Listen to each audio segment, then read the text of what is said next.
नमस्कार दोस्तों, स्वागत है आपका आज की कक्षा में। दोस्तों, हमारा जो टॉपिक चल रहा है वह प्रत्यय का टॉपिक है और पिछली जो हमारी क्लास हुई थी उस क्लास में हमने कृत प्रत्ययों में जो कुछ प्रत्यय थे जिनमें हम बात करें क्षत्रिय और शानच प्रत्यय जो हैं उनकी चर्चा हमने पिछली क्लास में की थी। कृत प्रत्ययों की इसी कड़ी को आगे बढ़ाते हैं और आज की इस क्लास में हम जो प्रत्यय पढ़ने वाले हैं उनको स्टार्ट करेंगे। सबसे पहले बात स्टार्ट करते हैं यत प्रत्यय की। तो चलिए बढ़ते हैं प्रत्ययों की ओर। एक बात ध्यान देना, यहाँ यत,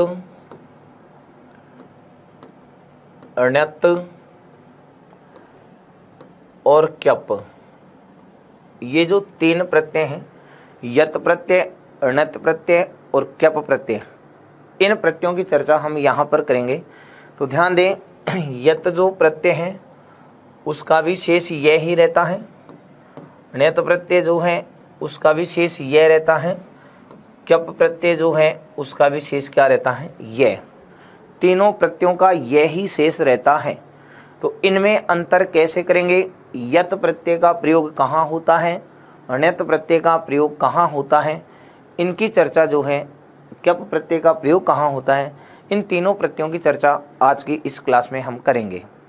यत प्रत्यय की पहचान कैसे करें, अण्यत की पहचान कैसे करें और क्यप की पहचान कैसे करें, ये जो हैं तीनों का यही दिखाई दे रहा है।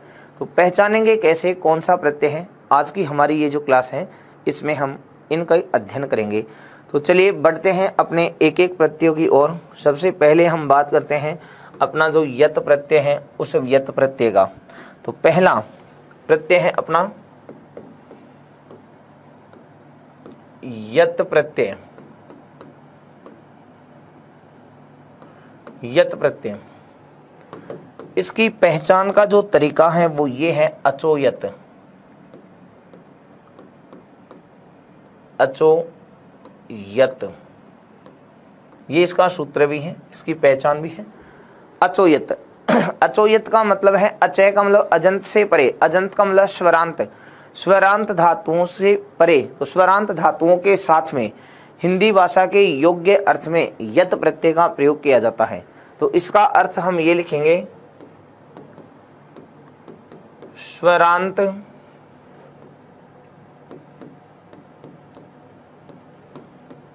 धातुओं के साथ, स्वरांत धातुओं के साथ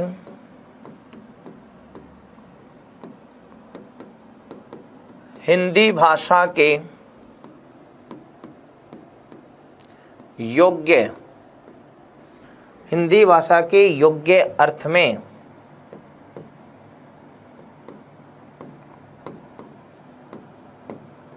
यत प्रत्यय का,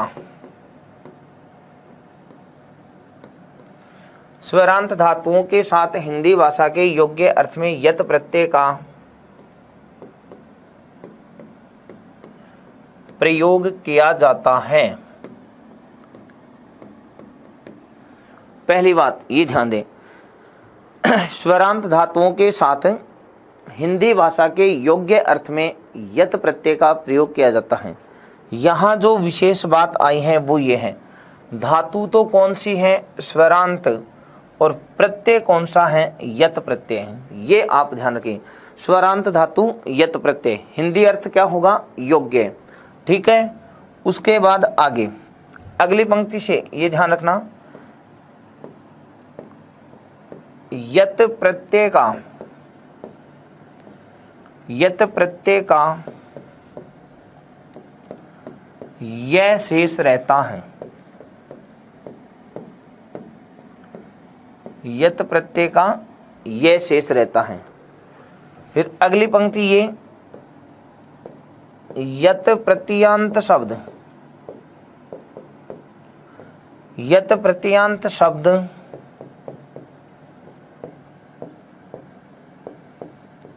तीनों लिंगों में, यत प्रत्ययान्त शब्द तीनों लिंगों में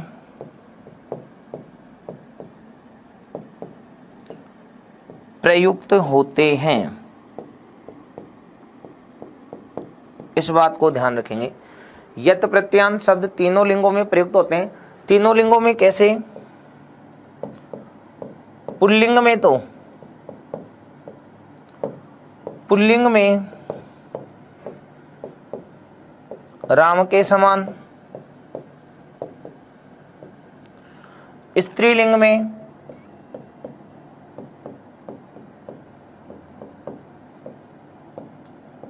में रमा के समान,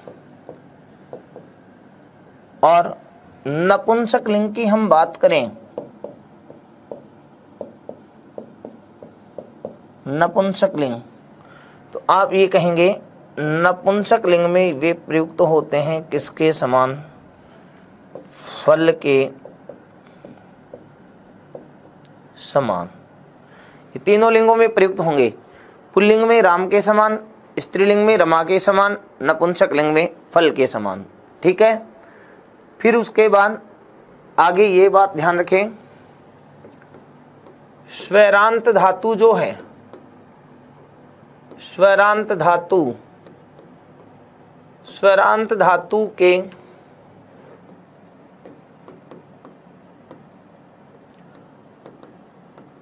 अंतिम स्वर का गुण हो जाता है। स्वरांत धातु के अंतिम स्वर का गुण हो जाता है। कैसे? जैसे अगर किसी धातु के अंत में ई अथवा ई है तो उसका गुण क्या हो जाएगा? ए।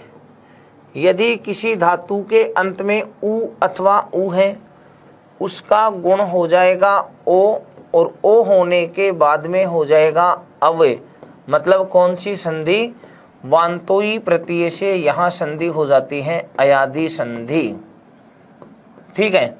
फिर अगर किसी धातु के अंत में री है तो री का गुण क्या हो जाएगा? अर। ये वाला उदाहरण देखिए, उदाहरण से समझ लेते हैं।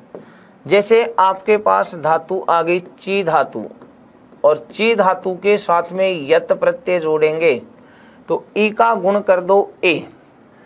ई का गुण करेंगे ए तो रूप बन जाएगा चेय। अब पुल्लिंग में लिखेंगे तो चेय है, स्त्रीलिंग में चेया, नपुंसक लिंग में चेयम। इसी प्रकार जैसे अपने पास धातु आ गई श्रु धातु, उसके साथ प्रत्यय जोड़ दिया यत प्रत्यय तो ऊ का गुण ओ और फिर संधि अयादि तो रूप बन जाएगा श्रव्य है। ऐसे। ठीक है। ऋगतौ धातु से जैसे री धातु है और री धातु के साथ में हम यत प्रत्यय जोड़ दें तो री का गुण हो जाएगा अर, और रूप बनेगा अपने पास क्या? अर्य है। ऐसे। तो स्वरांत धातु है तो अंतिम स्वर का क्या हो जाएगा? गुण हो जाएगा। ठीक है भाई, आप ये ध्यान रखेंगे। उसके बाद ये यत प्रत्यय है यहाँ। अगला नियम जो है इसका नंबर 2, दूसरा नियम क्या कहता है? आकारांत धातु हो, आकारांत धातु हो तो आ के स्थान पर ई होकर, आ के स्थान पर ई होकर गुण ए हो जाता है।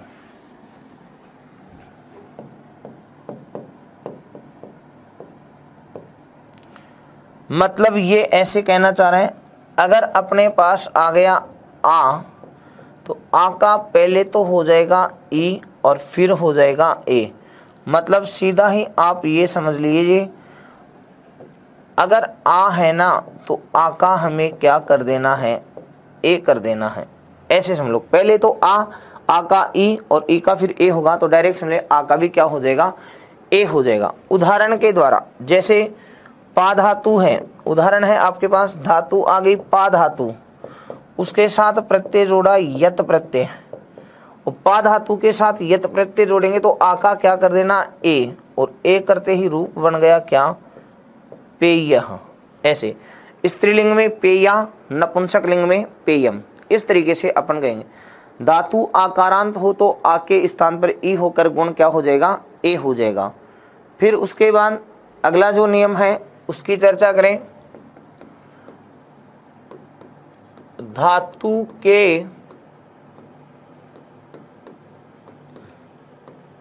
अंत में, धातु के अंत में एच वर्ण, एच का मतलब है ए ओ आई औ। धातु के अंत में एच वर्ण हो तो उसका किसका, एच वर्ण का, उसका या उस एच वर्ण का, ऐसे याद रख लीजिए। धातु के अंत में एच वर्ण हो तो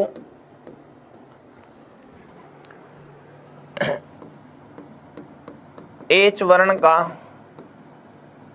आ तत्पश्चात ई एवं अंत में गुण ए हो जाता है। मतलब ये ऐसे कहना चाह रहा है, आदेश उपदेश से ऐसी थी, एच वर्ण, एच वर्ण कोई सा भी आ जाए, ऐसे सीधा ही लिख लो जाइए, ए ओ आई औ, चारों में से कोई सा भी हो तो पहले तो आदेश उपदेश ऐसी थी ए नियम है, उसके अनुसार क्या हो जाएगा, आ हो जाएगा। फिर आप क्या कहेंगे, आ होने के बाद इद्यति सूत्र से इस आ के स्थान पर ई हो जाएगा, और ई हो गया तो फिर सार्वधातु का अर्ध धातु के से यहाँ पर इस ई का गुण क्या हो जाएगा, ए। तो इस कंडीशन में ये रूप होगा।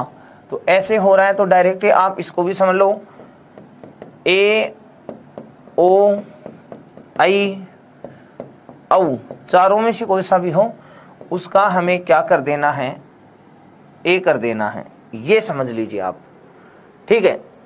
इस प्रकार होने का, तो इसके लिए शॉर्टकट तरीका आप डायरेक्ट ये समझ लें, इन चारों में से कोई सा भी आ जाए आपको ए कर देना है। उदाहरण के द्वारा, जैसे धातु है आपके पास गई धातु, इसके साथ हमें प्रत्यय जोड़ना है, कौन सा, यत प्रत्यय। जैसे ही यत प्रत्यय जोड़ेंगे तो चारों में से कोई सा भी है ए कर दो, तो आई आ गया, आई का कर देंगे ए और रूप बन जाएगा अपना गेय। अब यदि पुल्लिंग में लिखेंगे तो गेय है, स्त्रीलिंग में गेया, नपुंसकलिंग में गेयम। इस तरीके से आप यहाँ इनकी पहचान करेंगे। अब इसकी पहचान की हम बात कर लें, यत प्रत्यय की पहचान,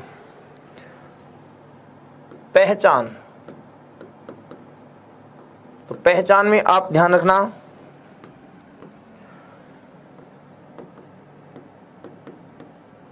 स्वरांत धातु, स्वरांत धातु और फिर यह या यम किसके साथ, गुण के साथ।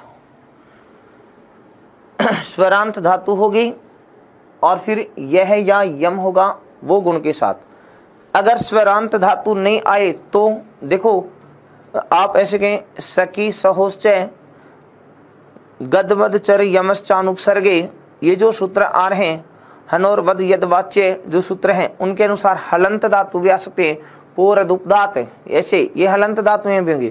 तो हलंत धातु आ जाए तो कैसे पहचानेंगे, तो दूसरी पहचान आप किसकी, हलंत धातु के साथ कर लीजिए।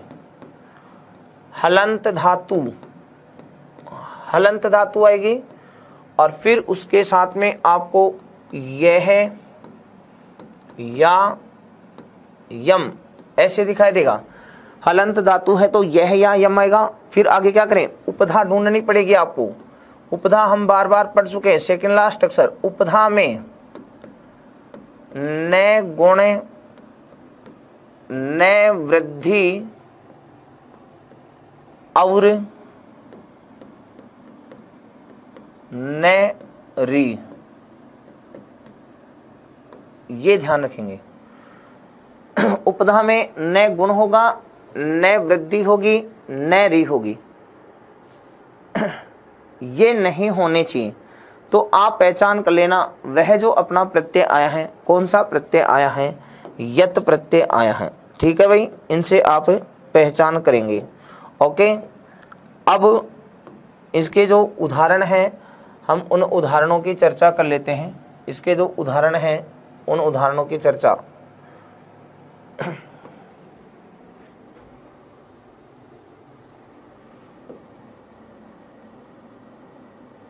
ये इसकी पहचान होगी। अब उदाहरण लेते हैं इसके। उदाहरणों में चलिए, आपके पास धातु है ची धातु प्लस यत प्रत्यय, नी धातु यत प्रत्यय,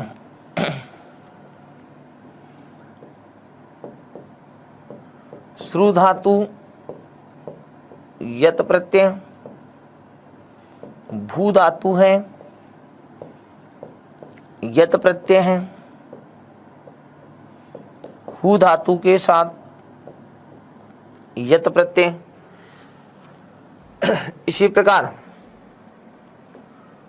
दा धातु यत प्रत्यय, ज्ञा धातु यत प्रत्यय, हा धातु यत प्रत्यय, धा धातु यत प्रत्यय, ग्लई धातु यत प्रत्यय, म्लई धातु यत प्रत्यय। ऐसे ही स्था धातु यत प्रत्यय, वि उपसर्ग पूर्वक धा धातु यत प्रत्यय, उप उपसर्ग पूर्वक मा धातु यत प्रत्यय। इसी प्रकार गई धातु यत प्रत्यय, ध्यय धातु यत प्रत्यय। ऐसे, ठीक है। अब इनसे जो बनने वाले शब्द हैं वो कैसे होंगे, तो ध्यान देना। ची धातु के साथ यत प्रत्यय का प्रयोग करेंगे तो रूप बनेगा चेय है। अब स्त्रीलिंग में क्या बन जाएगा, चेया। नपुंसक लिंग में चेयम, ऐसे रूप होगा। ठीक है। इसी प्रकार अब नी का क्या बन जाएगा, नेय है, नेया, नेयम।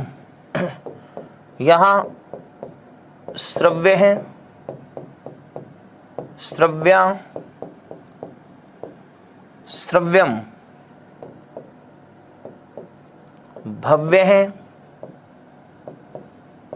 भव्या, भव्या, भव्यम। इसी प्रकार हव्य है, हव्या, हव्यम। दा धातु का क्या बन जाएगा, देय है, देया, देयम। यहाँ गेय है, गेया, गेयम। हेय है, हेया, हेयम। ध्येय है, ध्येया, ध्येयम। इसी प्रकार ग्लेय है, ग्लेया, ग्लेयम। यहाँ म्लेय है, म्लेया, म्लेयम, ऐसे। आगे वाले उदाहरण जैसे स्थायत, स्थेय है, स्थेया, स्थेयम, ऐसे ही विधेय है,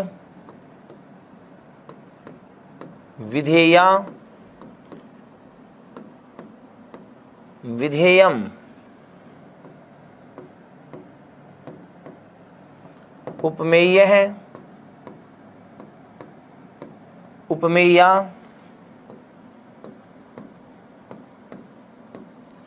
उपमेयम, यहाँ गेय है, गेया,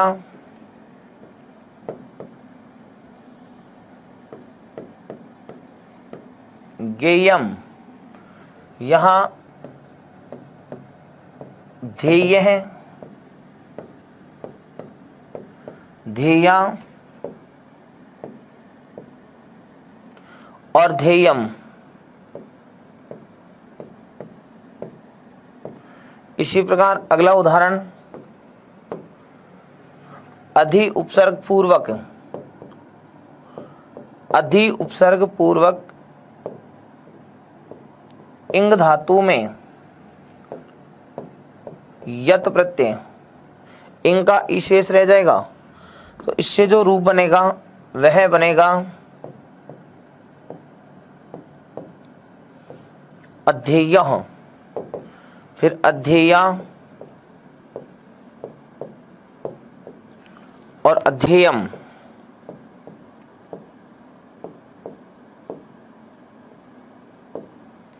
ऐसे ये अपने सामान्यतः स्वरांत धातुओं की बात होगी। स्वरांत धातुओं की, पा धातु की अपने बात की, पा का पेयम बन जाएगा। पा धातु है, पा धातु, उसके साथ यत प्रत्यय, तो रूप जो बनेगा वह रहेगा पेय है, पेया, पेयम। ठीक है ना। इस तरीके से यहाँ यत प्रत्यय, तो ये तो कौन से के हाथ हो गया, स्वरांत धातु के साथ। अब जो हलंत वाली पहचान लिखी थी उसके लिए दूसरा नियम जो है हलंत वाला, पोरदुपधात, पोरदुपधात, इसका मतलब क्या है वो समझें।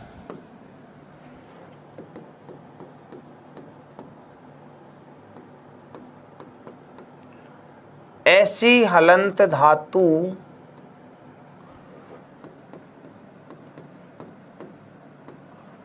जिसकी उपधा में ए हो तथा अंत में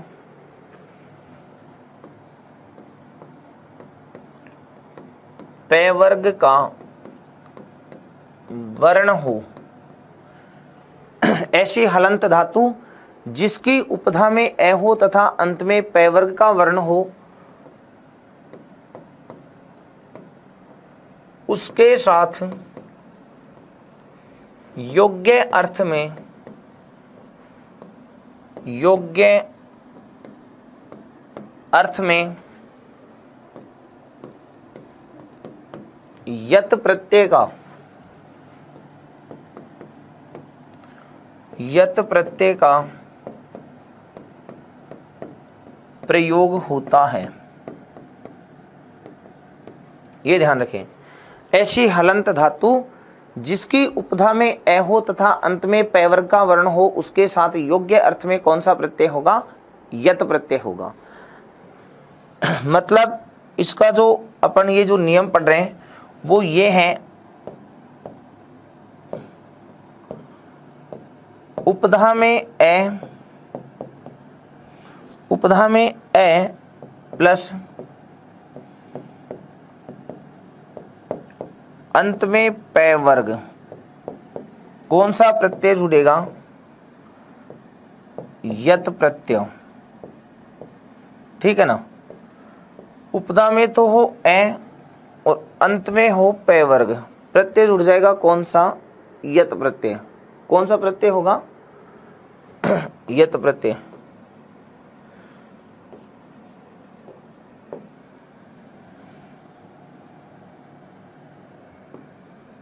ये लो, ये ध्यान रख लेना आप। हलंत धातु होगी, उपधा में ए होगा और अंत में पैवर होगा, यत प्रत्यय। उदाहरण जैसे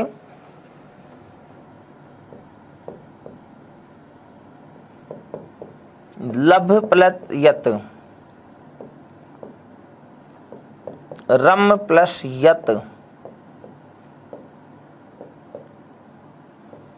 सम प्लस यत। इसी प्रकार कम प्लस यत, जप प्लस यत, सप प्लस यत। ऐसे समझो इनको। अब अपने पास ये जो धातु आ रही हैं, इन धातुओं में उपधा में ए है और अंत में पे वर्ग का वर्ण है, तो योग्य अर्थ में कौन सा प्रत्यय जुड़ेगा, यत प्रत्यय। तो इनके साथ यत प्रत्यय जोड़ दिया। अब यत प्रत्यय जोड़ते ही रूप बन गया लभ्य है, स्त्रीलिंग में लभ्या, नपुंसक लिंग में लभ्यम। तो ऐसे तीनों लिंगों में रूप बना लीजिए। यहां रम्य है, रम्या, रम्यम, सम्य, सम्या और सम्यम। ऐसे यहां कम्य, कम्या, कम्यम। ऐसे ही जप्य, जप्या और जप्यम। तो यहां क्या बना दोगे, सप्य, सप्या और सप्यम। इस तरीके से आप तो उपधा के अंदर आप देखेंगे तो ए मिलेगा और अंत में पे वर्ग का वर्ण मिलेगा, वहां यत प्रत्यय मिलेगा। ये अब देखो वो जो अपन ने पहचान करी थी हलंत धातु की पहचान में जो लिखा था वो देखिए, यह या यम आ रहा है, हलंत धातु मिलेगी, यह या यम को हटाते लब हलंत मिल गई। उपधा में न तो गुण न वृद्धि न री, तीनों चीज, न तो गुण होगा न वृद्धि होगी न री होगी। ऐसी धातुओं के साथ आप वहां प्रत्यय कर देंगे कौन सा, यत प्रत्यय। ठीक है। उसके बाद अगला जो नियम है इसका यत का, वो ये है सकी सहोश्चय,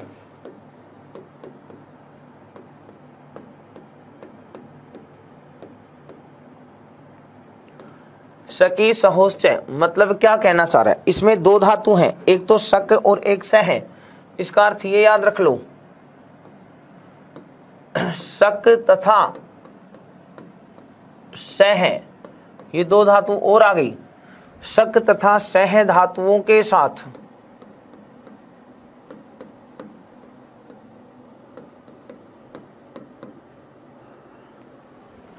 शक तथा सह धातुओं के साथ योग्य अर्थ में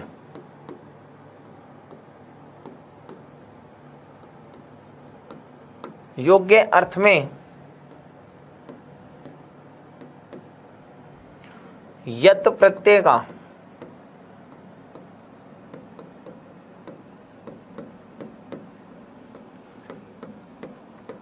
प्रयोग होता है। शक तथा सह धातुओं के साथ योग्य अर्थ में कौन सा प्रत्यय होगा, यत प्रत्यय। तो इनको भी आप इसके उदाहरण से ऐसे याद रखेंगे, शक प्लस यत और सह प्लस यत, ये दो उदाहरण। तो शक और यत की बात करेंगे तो यहां बनेगा शक्य है, शक्या, शक्यम, यहाँ सह्य है, सह्या और सह्यम। इसके साथ ये उदाहरण बनेगा। तो शक और सह को ध्यान रखना है। अगला नियम जो है वो ये है, गद मद चर यमश्चान उपसर्गे। गद मद चर और यम धातु उपसर्ग रहित होने पर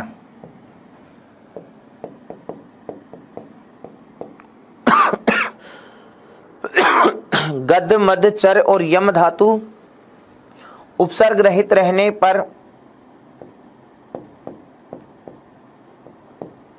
योग्य अर्थ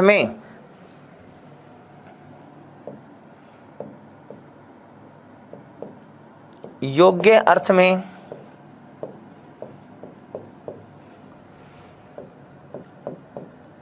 यत प्रत्यय का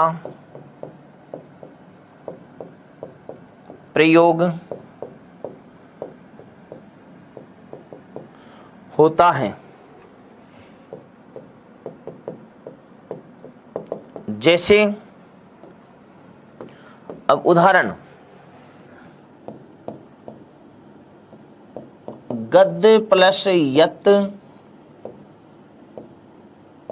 मध्य प्लस यत। इसी प्रकार चर प्लस यत, यम प्लस यत। ये उदाहरण आगे। अब इनसे जो बनने वाले रूप हैं वो बना लीजिए। गद्य प्लस यत से बन गया गद्य। अब पुल्लिंग में तो गद्य है, स्त्रीलिंग में गद्या और नपुंसक लिंग में गद्यम। तो ये भाव अर्थ में क्या बन जाएगा? गद्यम। यहां बन जाएगा मध्यम। मध्य है, मध्या, मध्यम, तीनों लिंगों में बना लीजिए। यहां चर्य है, चर्या, चर्यम। इसी प्रकार यम्य है,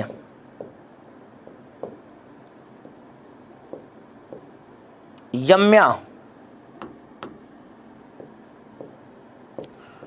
और यम्यम। ऐसे, ठीक है। यहां गद्य है, गद्या, गद्यम कर लीजिए चाहे, तीनों लिंगों में बनाएंगे तो ये ऐसे बन जाएगा। गद्य है, गद्या और गद्यम। तो मध्य है, मध्या, मध्यम। तो उपसर्ग से रहित होने पर, अब यहां पर यो गद और मत, इनके साथ जो प्रश्न आता है वो इसका ये आता है गद्यम वाला। क्यों? भाव अर्थ में नपुंसक लिंग बन जाता है और भाव अर्थ में नपुंसक लिंग होते ही बन जाएगा गद्यम। ठीक है। तो गद्य, मध्य, चर और यम, अगर ये धातु उपसर्ग रहित हैं तो इनके साथ भी योग्य अर्थ में कौन सा प्रत्यय आएगा? यत प्रत्यय। ठीक है। उसके बाद एक नियम और याद रखना इसका अलग से, ये हन धातु का, हन धातु के साथ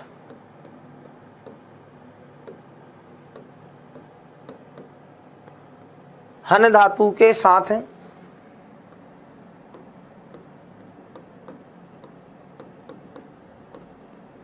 यत प्रत्यय का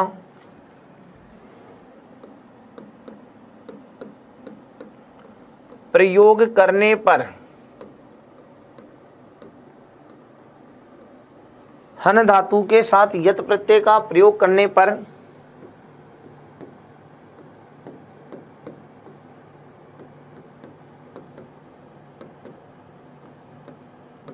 हन के स्थान पर वध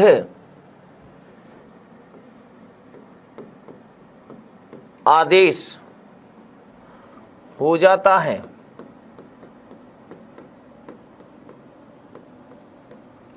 ये ध्यान रखें, है ना।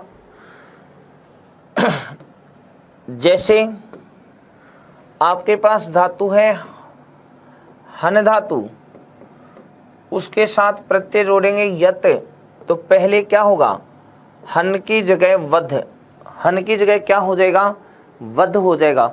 हन धातु के साथ जैसे ही यत प्रत्यय जोड़ेंगे हन की जगह आदेश हो जाएगा वध, और वध आदेश हो गया तो जो रूप बनेगा वह ये बनेगा वध्य है। अब पुल्लिंग लिख दिया तो वध्य है, स्त्रीलिंग में वध्या, और नपुंसक लिंग में बन जाएगा क्या, वध्यम।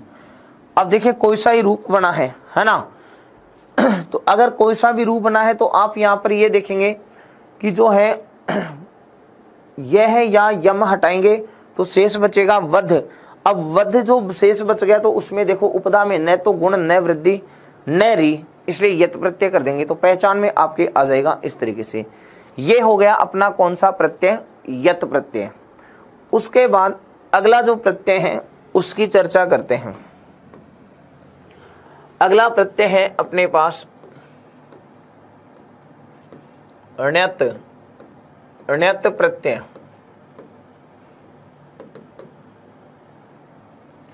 ण्यत प्रत्यय की परिभाषा ये है, पहचान भी ये है,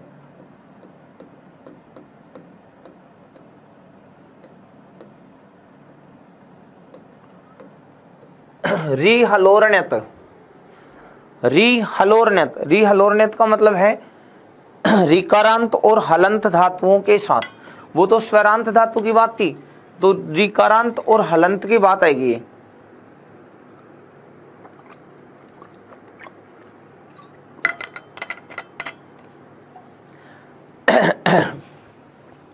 रीकारांत और हलंत धातुओं के साथ योग्य अर्थ में, रीकारांत और हलंत धातुओं के साथ योग्य अर्थ में ण्यत प्रत्यय। ठीक है, तो अर्थ ये लिखेंगे आप इसका, रीकारांत,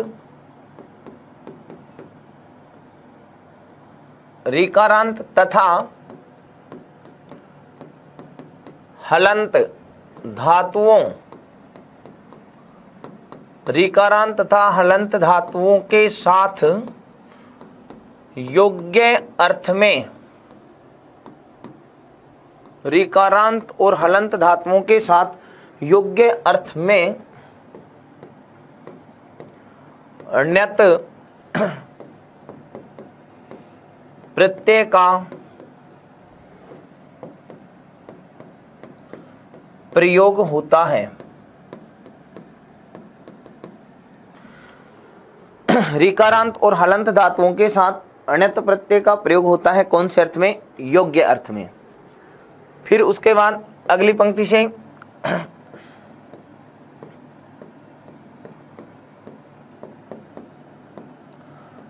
ण्यत प्रत्यय का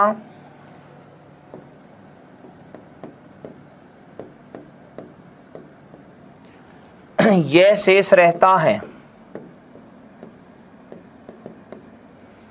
ण्यत प्रत्यय का यह शेष रहता है। अगली पंक्ति से ण्यत प्रत्ययान्त शब्द, ण्यत प्रत्ययान्त शब्द भी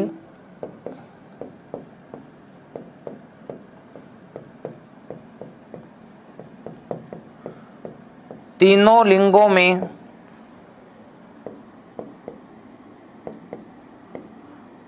प्रयुक्त होते हैं। पुल्लिंग में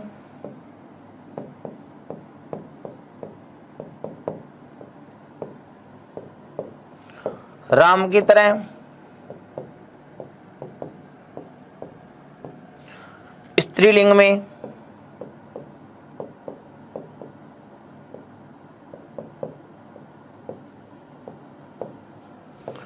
रमा की तरह,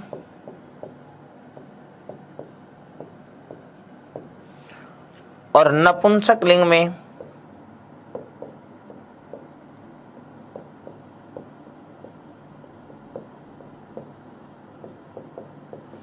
नपुंसक लिंग में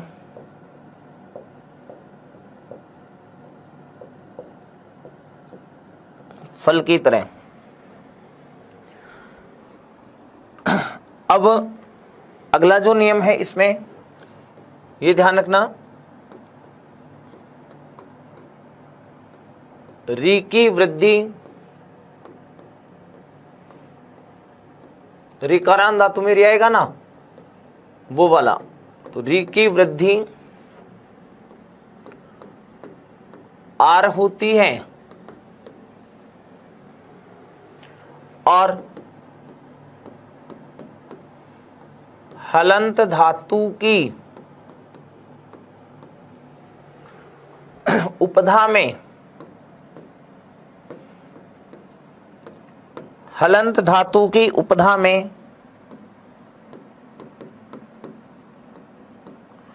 ए की वृद्धि आ होती है। अगला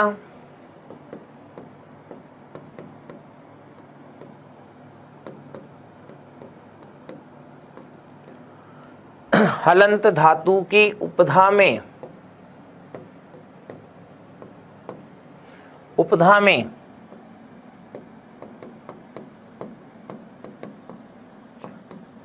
ऐसे भिन्न स्वर का गुण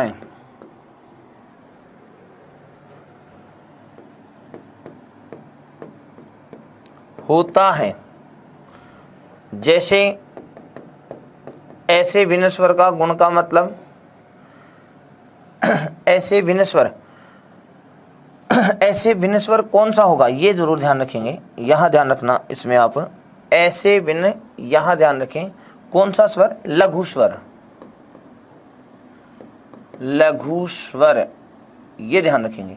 ऐसे भिन्न लघु स्वर का गुण होता है। जैसे ई है तो क्या कर देंगे, ए करेंगे, और ऊ है तो क्या हो जाएगा, ओ हो जाएगा। ये दो ध्यान रखेंगे। इसका री, उपधा में री होते ही तो फिर क्यप प्रत्यय आ जाएगा। तो आप ये ध्यान रखें, अगर हलंत धातु है उपधा में ए है तो ए की वृद्धि आ होगी। ऐसे भिन्न लघु स्वर है, ऐसे भिन्न लघु स्वर मतलब ई और ऊ, तो उसका क्या हो जाएगा, ई है तो ए हो जाएगा और ऊ है तो ओ होगा। और फिर लास्ट में एक नियम और, धातु के अंत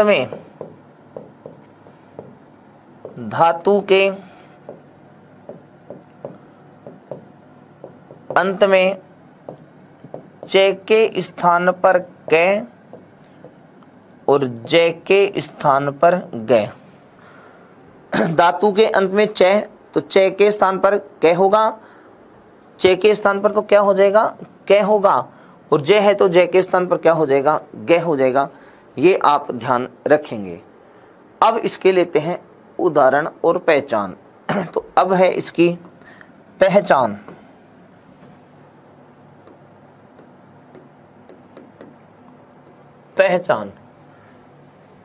पहचान नंबर 1, आर और आर के साथ में फिर यह या यम, या तो इनमें से दिखाई देगा। आर के साथ यह या यम। और दूसरी पहचान क्या है,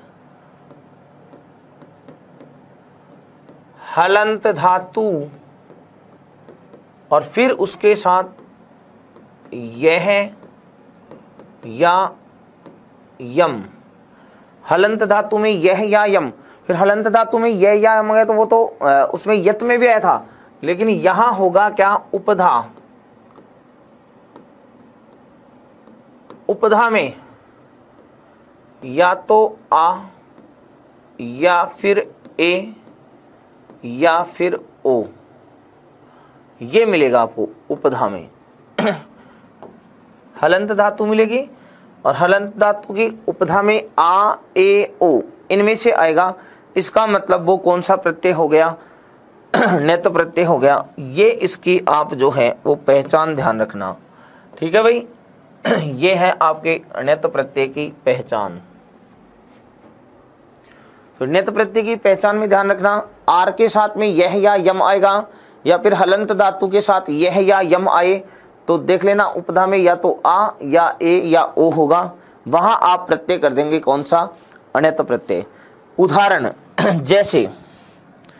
जैसे उदाहरण लेते हैं, ऋकारांत धातु के क्री प्लस ण्यत, री प्लस ण्यत, स्मृ प्लस ण्यत। ऐसे ऋकारांत धातु आ गई, हलंत धातु,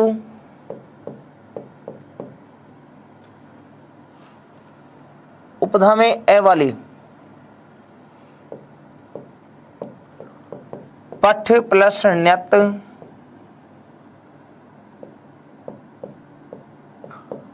चले पणस ण्यत,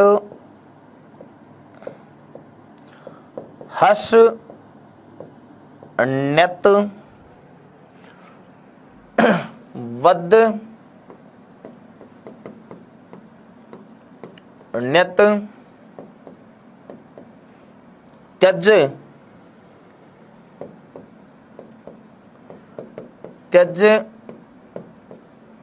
ण्यत। इसी प्रकार वच ण्यत, पच ण्यत,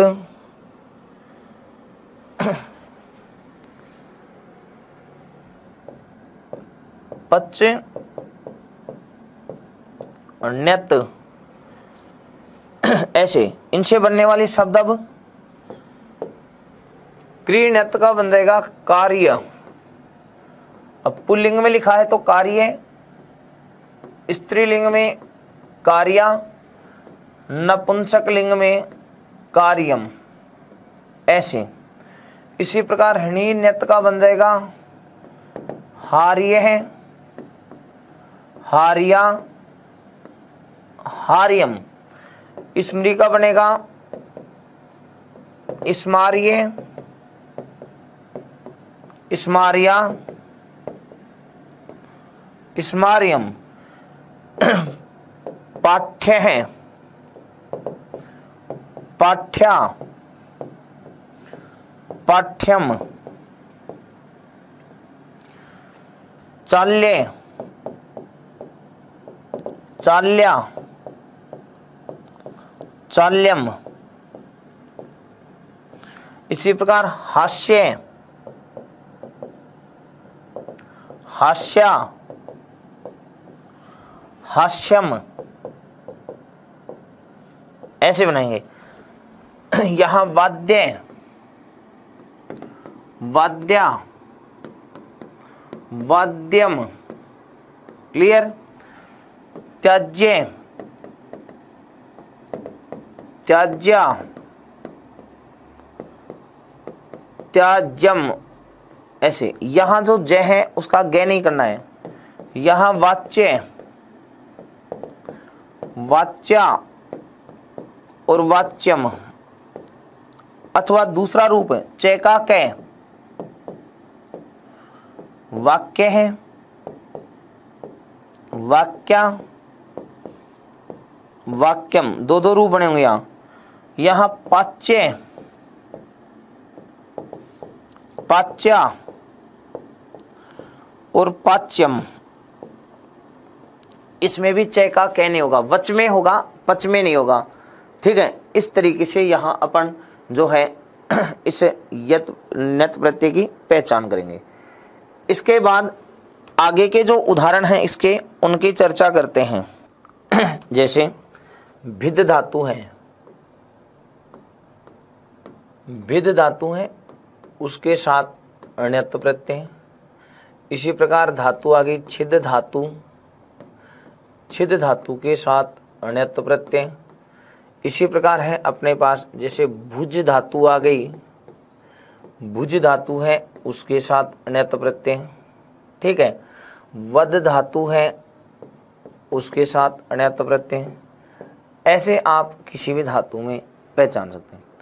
अब करना क्या है, हमें इनसे बनने वाले जो रूप हैं उनकी चर्चा करते हैं।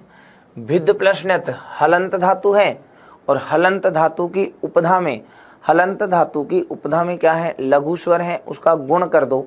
गुण करेंगे तो रूप यहाँ क्या बन जाएगा, भेद्य। अब पुल्लिंग में लिखा दो भेद्य, स्त्रीलिंग में हो जाएगा भेद्या, और नपुंसक लिंग में हो जाएगा क्या, भेद्यम। ऐसे इसी प्रकार यहाँ बन जाएगा छेद्य, छेद्य, फिर छेद्या, और यहां बन जाएगा छेद्यम। ठीक है। भुजनत से भोज्य, भोज्या और भोज्यम, इसका एक एक रूप और बनेगा भोग्य, ये भी सही है, भोग्य है,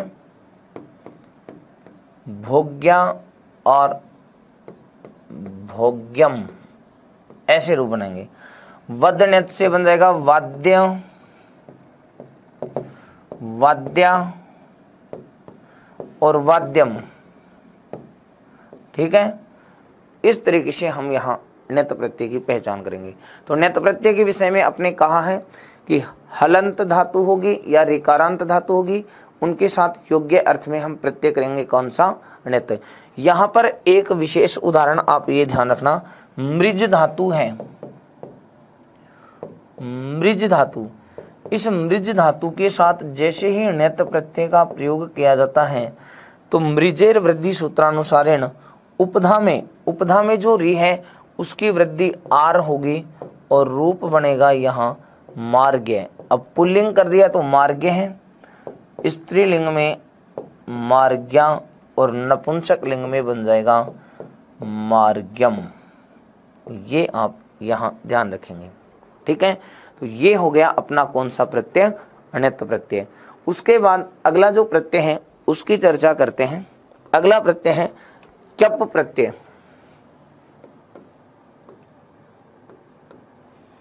क्यप,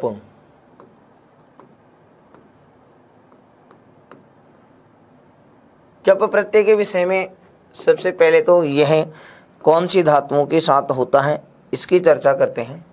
तो एति स्तु सास व्री द्री जुष है, एति स्तु सास व्री द्री जुष है क्यप, ये ध्यान रखेंगे। इसमें जो धातु दे रखे हैं इन धातुओं के साथ क्यप प्रत्यय होगा। तो ये कौन सी धातु है, एति स्तु सास व्री द्री और जुष।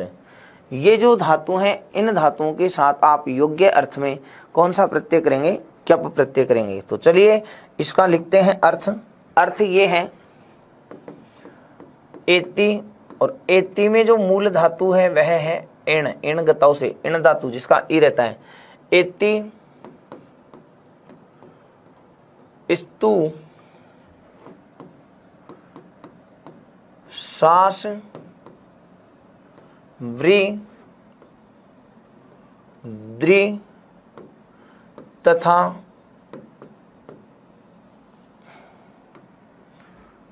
जुष।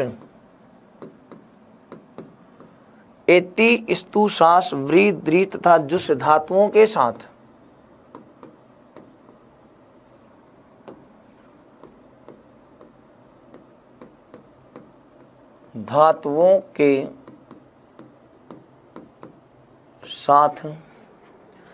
योग्य अर्थ में, योग्य अर्थ में कौन सा प्रत्यय आएगा, क्यप। योग्य अर्थ में क्यप प्रत्यय का प्रयोग होता है। फिर उसके बाद अगले पंक्ति से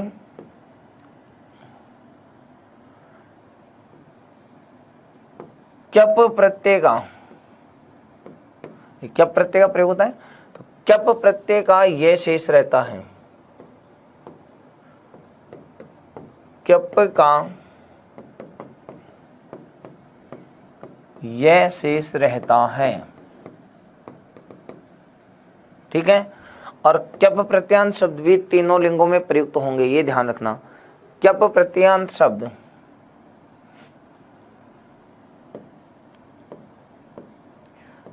क्यप प्रत्यांत शब्द भी तीनों लिंगों में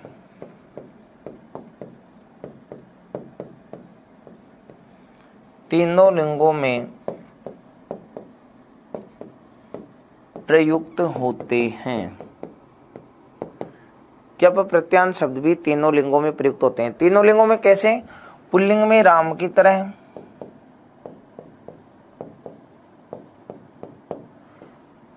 पुल्लिंग में राम की तरह है, स्त्रीलिंग में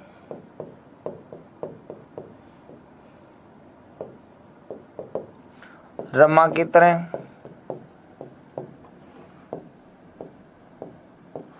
और नपुंसक लिंग में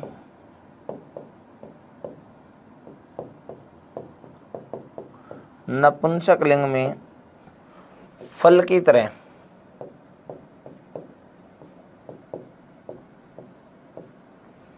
नपुंसक लिंग में फल की तरह। ठीक है, ये आप यहां पहचानेंगे, इसके शब्द किसकी तरह हैं उनको। अब इसकी पहचान की बात कर लें। पहचान में एक पहचान तो ये है कि जो आपने 6 धातु लिखी थी, एति, स्तु, शास, व्री, द्रि, जुस, एक तो ये 6 धातुओं के नाम याद रखेंगे, इन 6 धातुओं के साथ क्या होगा। दूसरी पहचान आप ऐसे कह सकते हैं, हलंत धातु,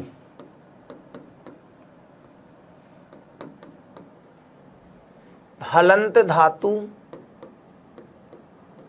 और फिर उसके साथ यह, या और यम। हलंत धातु होगी, यह या यम होगा, उपधा में री, उपधा में क्या होगा, री। धातु की उपधा में री, धातु की उपधा में क्या मिलेगा, री मिलेगा। और दूसरी पहचान यह है, सूत्र में विद्यमान 6 धातु। सूत्र में विद्यमान 6 धातु हैं, एक तो वो वाली पहचान है, और दूसरी धातु के साथ में यह या यम आ जाए, फिर जो है उपदा में रे है, वहां आप जो प्रत्यय बताएंगे वह प्रत्यय बता देंगे कौन सा, क्यप प्रत्यय। ठीक है भाई, तो ये क्यप प्रत्यय की आपकी पहचान, इस पहचान से आप ढूंढ लेंगे कि क्यप प्रत्यय आया है कि नहीं आया। अब उदाहरण लेते हैं इसके।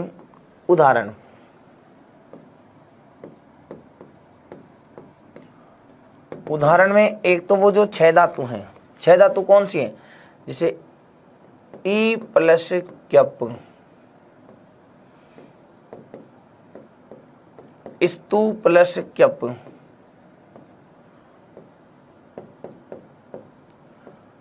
सास प्लस क्यप, इसी प्रकार व्री प्लस क्यप, आ उपसर्ग पूर्वक द्विधातु और क्यप प्रत्यय। इसी प्रकार जुस धातु है और क्यप प्रत्यय, ये हो गए। ठीक है, अब आपने क्या कहा, इनसे जो है हमें शब्द बनाने हैं, तो यहां तो रूप बन जाएगा इत्य। अब यदि पुल्लिंग लिखा है तो इत्य है, स्त्रीलिंग में इत्या, नपुंसक लिंग में इत्यम। स्तुत्य, स्तुत्य है, स्तुत्या, स्तुत्यम, यहां बनेगा शिष्य है, शिष्या और शिष्यम, यहां बनेगा वृत्य है, वृत्या, वृत्यम, आदृत्य, आदृत्य है,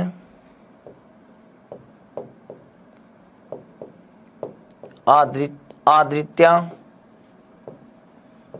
और आदृत्यम। ऐसे ही जुष्य, जुष्या और जुष्यम,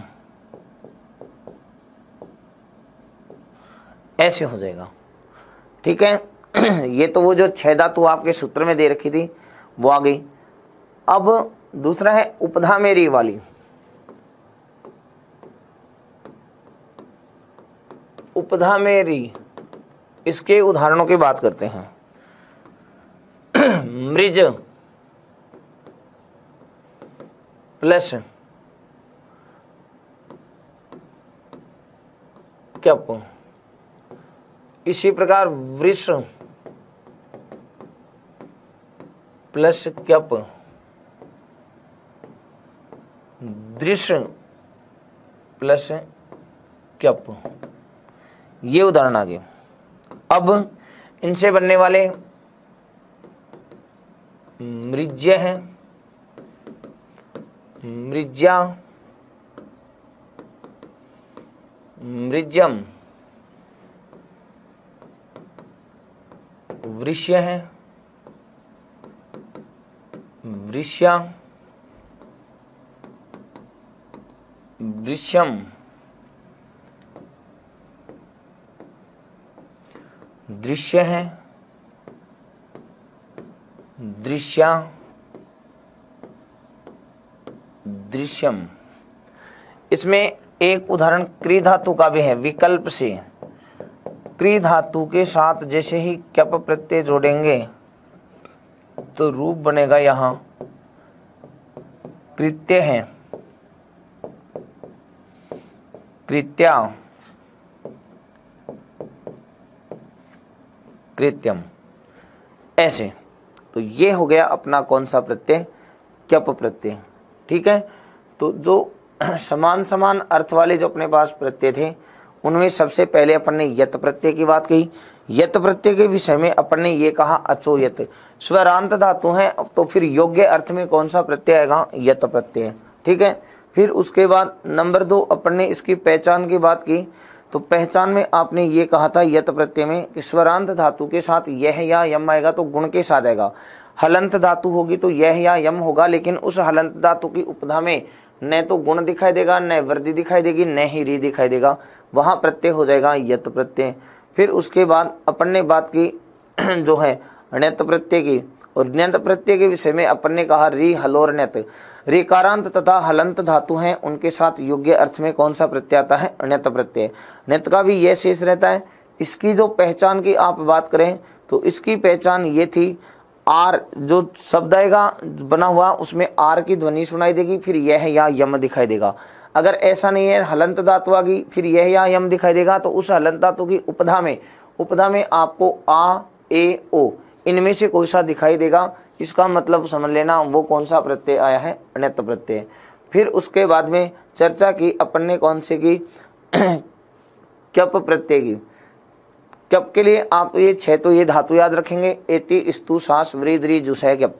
एक तो ये पहचान होगी इसकी, और दूसरी पहचान आपने सूत्र में 6 धातु हैं वो वाली, और दूसरी पहचान है उपधा में री मिल जाए, ऐसी हलंत धातु आ जाए तो भी आप वहां कौन सा प्रत्यय बता देंगे, क्यप प्रत्यय बताएंगे, जैसे आपके सामने उदाहरण है। ठीक है, तो इसी के साथ अपने ये जो कृत प्रत्यय हैं वो कंप्लीट होते हैं। अब अगली जो अपनी क्लास होगी उसमें हम चर्चा करेंगे तद्धित प्रत्ययों की। जय हिंद, जय भारत।